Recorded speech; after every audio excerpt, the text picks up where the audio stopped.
Regardless of loads of rumors indicating an OLED show can be coming to the iPad Professional's subsequent era, a brand new report suggests the know-how really will not arrive on Apple tablets till 2022.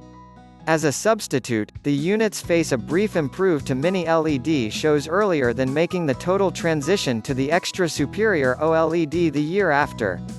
That is in accordance with a supply of Sam Mobile, who means that Apple will name on LG and Samsung to supply these hybrid OLED panels for iPad screens in 2022. Samsung is reportedly calling the screens extremely skinny panels, whereas LG is opting from superior skinny OLED. They usually will allegedly, and, maybe, surprisingly, be thinner than typical OLED screens. The method is identical both manner, it appears, with each allegedly mixing collectively a versatile movie and inflexible glass to ship thinner OLED panels. The apparent query, nonetheless, is why would Apple hassle with such a limited time improve, reasonably than ready? Nicely, if the report does become true, it might be a shock to see Apple shift from one improve to the subsequent so rapidly.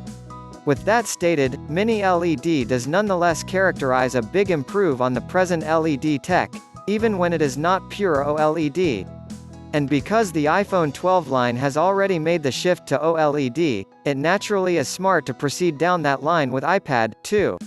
It will not be binned fully, both.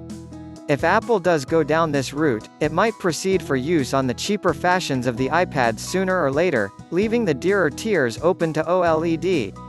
The one factor that is clear to date is that there is nonetheless loads we do not know concerning the show tech of future iPad fashions. It feels pretty sure, in fact, that OLED will seem sooner reasonably than later, however the timeline remains to be very a lot open to interpretation.